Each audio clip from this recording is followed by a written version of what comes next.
आडवेल MC मरून या संघावर, कारण 10वं षटक प्रगतीपथावर आहे 85ला 3. हा फ्लायटेड चेंडू हा ड्राईव्ह केला एक्स्ट्रा कव्हरला क्षेत्ररक्षकाने, पहिल्या प्रयत्नामध्ये चुकी झाली, त्यानंतर डायरेक्ट हिट. इथे एक चिकी सिंगल, एक वेगाने excellent running between the wicket, चांगली धाव पूर्ण केली. चांगली धावसंख्या या ठिकाणी पाहायला मिळाली. एका धावेने धावसंख्या पुढे जातोय, परंतु प्रश्न तोच आहे की मोठा फटका येणं बंद राहिले. तेज आणि तिखट मारा त्यांनी केलाय. शेवटचा चेंडू 61 चेंडू अगदी बाकी आहेत या सामन्यामध्ये, आवश्यक धावगती आता 12 पार झाले. शेवटचा चेंडू हा लॉफ्ट केलाय, एक्स्ट्रा कव्हरला प्रयत्न चांगला केला, त्यांचा प्रयत्न कमी पडला. पुन्हा एकदा लॉंग ऑफचा क्षेत्ररक्षकाने देखील इथे प्रयत्नांची पराकाष्ठा केली, त्यांना चकवून चेंडू जाईल सीमारेषा पार. शेवटच्या चेंडूवर आलाय चौकार. 10 षटकांचा खेळ समाप्त. 3 गडी बाद 92 धावा. हा पाहू शकता तुम्ही वेगाने मारण्याचा प्रयत्न, ज्या प्रकारे फ्रंटफुटला येऊन चांगला पंच इनफिल्डला क्लिअर केला, आणि हा सकारात्मक हेतू आहे टीम एमसी मरूनचा. कमेंट्री बॉक्समध्ये स्वागत करूया महेशजी तिवारी, त्याच सोबत चंद्रकांतजी शेट्टीजी.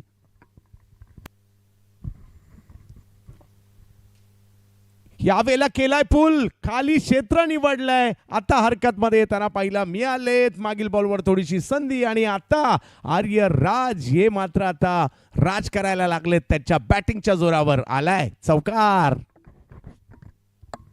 बहुत तगड़ा प्रहार वहां पर, पिछले गेंद पर भले ही जीवनदान का जैसे मौका था वहां पर, लेकिन इस बार थोड़ी सी शॉर्ट ऑफ लेन गेंद थी और उसे 4 रनों के लिए बाउंड्री लेन के बाहर भेजा. आयुष पहली बार ऐसा लगे कि उन्होंने थोड़ी सी लाइन अपनी गड़बड़ की वहां पर. हो, आतापर्यंत अचूक टप्प्याची गोलंदाजी त्यांनी केली होती. यावेळेला समोरच्या दिशेने खूप चांगल्या पद्धतीने स्ट्रोक खेळलाय. मेरिटवर खेळण्याचा प्रयत्न इकडे झालाय, बॉलला ढकललाय, आणि आता ती गरज सर आहे की प्रत्येक ओव्हरला तुम्हाला 1-2 मोठा फटका तर तुम्हाला ओव्हरमध्ये यावं लागेल, नाहीतर रिक्वायर्ड रन रेट आणखी पुढे जाऊ लागतो. रेट वाढलाय जरूर, जवळपास आता तो 13च्या जवळ गेलेला आहे, परंतु मॅच संपलेली नाहीये, संधी आहे. चिरागचे थोडेसे कॅप्टन आयुष वर्तक थोडीशी चर्चा करताना पाहायला मिळत आहेत की कशा पद्धतीची गोलंदाजी करणं गरजेचं आहे, कारण ते स्वतःला बॅटर बॉलर कॅप्टन तिन्ही बाबतीत सिद्ध करताना देखील पाहायला मिळालेत आतापर्यंत. अजूनही 111 धावांची आवश्यकता या मॅचला जिंकण्यासाठी. यावेळेला लॉफ केलाय, फटका सीमा रेषेच्या पार जातोय. लांब लांब लांब लांब षटकार, खणखणीत मारलाय, लांब मारलाय, फेकून दिलाय सीमारेषेच्या पलीकडे. आर्य राज मानो इंतजार ही कर रहे थे इस तरह की गेंद का, और जैसे ही मौका मिला उसे खेला बाउंड्री लाइन के बाहर 6 रनों के लिए. तो ये बहुत ज़रूरी है, जब भी आपको इस तरह की गेंदें मिले उस पर प्रहार करें, रन बनाने की कोशिश करें. रन का औसत जो 12 के ऊपर चला गया है उसको निरंतर कम करने की कोशिश करनी होगी, तभी जाकर इस मैच में कुछ हो सकता है. चिराग जो कि अपनी तरफ से दूसरी ओवर डाल रहे हैं, अभी तक 19 रन खर्च कर चुके हैं और पिछली गेंद पर उन्हें सिक्सर लगा है. षटकार आलाय, मोठा फटका आलाय. यावेळेला समोर खेळायला गेले, गोलंदाजांच्या अगदी थोडासा बाजूने गेलाय, परंतु सीमारेषेच्या पलीकडे जाताना पाहिला मिळालाय. अगदी गॅपमध्ये बॉल आणि बॉल सीमारेषेच्या पार. चांगला स्ट्रोक. आर्य राज बिल्कुल अपने लक्ष्य की तरफ, अपने निर्धारित विचारों की तरफ अग्रसर हो रहे हैं, जो मैच जीतने के लिए बहुत आवश्यक है. रनों की रफ्तार उनके जहनों में निश्चित रूप से मंडरा रही होगी. पहले छक्का, उसके बाद में चौका. षटकार आलाय, चौकार आलाय. यावेळेला मात्र थोडंसं पाठीमागे गेले, बॉलला फक्त ढकलण्याचा प्रयत्न राहिला कव्हरच्या क्षेत्रामध्ये. तिकडे बॉलरचा कमबॅक म्हणावं लागेल. 2 मोठे फटके या ओव्हरमध्ये आलेत, ही जमेची बाब आहे. षटकार आलाय, चौकार आलाय. 110.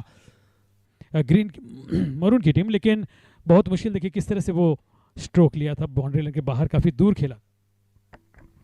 आर्यराजचे हे जे काही फटके होते ना, ह्या मात्र की फॅक्टर राहिलेत, आणि कुठेतरी खुशखरिया थोडंसं शांत क्रिकेट खेळतात, परंतु आर्यराजने जे तडाखे दिलेत ना, त्याने मात्र पुन्हा एकदा टीम मॅचमध्ये आले. कारण फक्त 13 बॉलमध्ये 22वर आर्यराज बॅटिंग करताना पाहिला मिळत आहेत.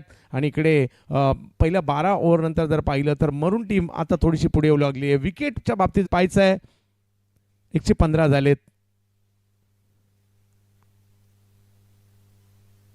अगस्त्याचा हा बॉल मनगटाच्या साह्याने समोर ढकलण्याचा प्रयत्न केला जातोय. धावसंख्या पुन्हा एकदा 1ने पुढे जात असताना पाहायला मिळते. आर्यराज 23वर बॅटिंग करताना आपल्याला पाहायला मिळत आहेत. 49 धावांवर खुशखरिया पाहायला मिळत आहेत. अगस्त्यने मात्र या ओव्हरमध्ये मोठा फटका नाही येऊन दिलाय, परंतु हे आर्यराज की फॅक्टर राहिलेत, त्यांनी मोठे मोठे फटके खेळलेत या डावात. याही वेळेला पहा अगदी संयमाने चांगला बॉल त्याला आता लॉंग ऑनच्या दिशेने त्यांनी ढकललाय. धावसंख्या पुन्हा एकदा एक. मजबूती के साथ प्रयत्न करती हुई. चांगला सामना चाललाय. यावेळेला दिशा दिली आहे, बॉलला कव्हरच्या दिशेने पाठवलंय. फिल्डर थोडेसे दूर आहेत, येत आहेत मात्र बॉलवर, तोपर्यंत दुसरीचा कॉल दिलाय. चांगल्या पद्धत. आपके अच्छे बल्लेबाजी करने वाले विकेट आपके हाथ में रहे और जिस तरह से यहाँ पर बल्लेबाजी हो रही है, जिस तरह से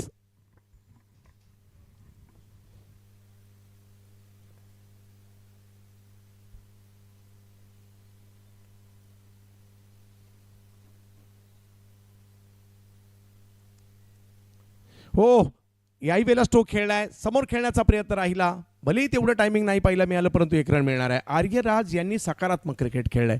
खुशने चांगली स्टार्ट दिली, डावाला पुढे नेण्याची भूमिका करतायत आणि आर्य राज यांनी मात्र एक ताबडतोडवाली पारी आतापर्यंत खेळताना पाहायला मिळालेत. धावसंख्येला पुढे घेऊन जात आहेत. एक प्लस पॉईंट MCA मरूनचा आहे, परंतु रिक्वायर रन रेट वाढत चालला. हा प्लस पॉईंट MCA ब्लूचा आहे, त्याच्यामुळे match cut to cut fight इकडे पाहायला मिळणार आहे.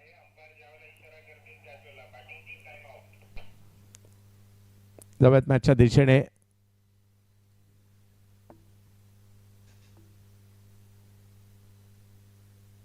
ओ टक टक असा आवाज आलाय आणि बॉल फेकून दिलाय. काय पुल केलाय आर्य राज, या डावावर आता राज करायला लागलाय. कडक कडक सिक्सर.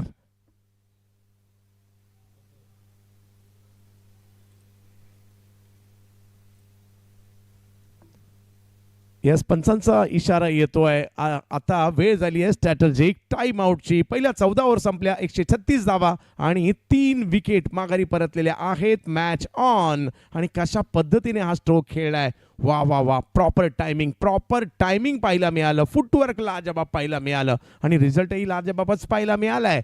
आणि या 6 ने धावसंख्या पुढे गेली आहे. सर काय म्हणाल? जिस तरह से आर्यराज बल्लेबाजी कर रहे हैं उसको देखते हुए ऐसा लग रहा है कि शायद ये लक्ष्य उनके पास, आर्यराज की जो बल्लेबाजी है वो देखते हुए ऐसा लग रहा है कि शायद उनके जो स्ट्रोक्स हैं, कम गेंदों में ज़्यादा रन बनाकर वो खेल रहे हैं और थोड़ी सी कमज़ोर गेंद मिले तो उसके ऊपर प्रहार कर रहे हैं और बहुत ही आक्रामक तेवर उन्होंने दिखाया पिछले ओवर में. ये देखिए यहाँ पर पुल का स्ट्रोक जो कि 4 रनों के लिए निकला था, फील्डर काफ़ी दूर रह गए थे. उसके बाद ये मौका और यहाँ भी हवा में लहराती हुई गेंद 6 रनों के लिए बाउंड्री लाइन के बाहर निकली.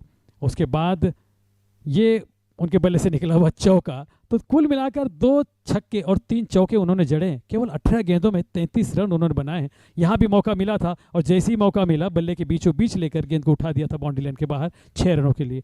तो उनकी बल्लेबाजी बहुत अहम, बहुत मायने रखती है इस मुकाबले में. तो और ये 2 पार्टनरशिप, ये 2 बल्लेबाजों के बीच. गिरी हे षटक क्रमांक 17 मध्ये आले आहेत. 2 षटकाबाई त्यांनी धावा खर्च केल्या होत्या. 19. आता पुन्हा एकदा सज्ज होतील पॅव्हलियन एंड कडून दुसरा चेंडू. देखील इनसाइड आउट, मोठा फटका खेळायचा प्रयत्न, टायमिंग जुळलं नाहीये. स्वीपर कव्हर आहे तैनात. 2 धावा या चेंडूवर देखील घेण्याचा प्रयत्न. आर्यराज निकम एका धावेचं रूपांतर सहजरित्या दुहेरीमध्ये केलंय. 23 चेंडूमध्ये नाबाद 40 धावा, 22 मध्ये आता 56 धावांची आवश्यकता आहे. MCA मरून या संघासाठी आर्यराज निकम जर शेवटच्या षटकापर्यंत, शेवटच्या चेंडूपर्यंत खेळतील तर हा सामना MCA मरूनसाठी कदाचित सोपा असू शकतो. दुसऱ्या बाजूला MCA ब्ल्यू आवश्यक धावगती 15.27 ची आणि या दोन्ही संघांचा विचार केला तर MCA ब्ल्यू 163 ला 4 होते. MCA मरून 155 ला 4, म्हणजे फरक फक्त आहे तो 8 धावांचा. विकेट 4 त्याने देखील गमावले होते, ह्याने देखील 4 गमावलेत. आर्यराज निकम या मॅचमध्ये हिरो बनू शकतात का? दुसऱ्या बाजूला गोलंदाज आदित्य गिरी. देखील मोठा फटका खेळायचा प्रयत्न. लॉंग ऑफला क्षेत्ररक्षक वेगाने गेले आपल्या उजव्या बाजूला. अप्रतिम, अद्भुत, अविश्वसनीय, असाधारण, अफलातून झेल पकडलाय. जी विकेट हवी होती MCA ब्ल्यूला ती विकेट मिळाली आहे. आर्यराज निकम 40 धावांवर झेलबाद. साहिल जाधव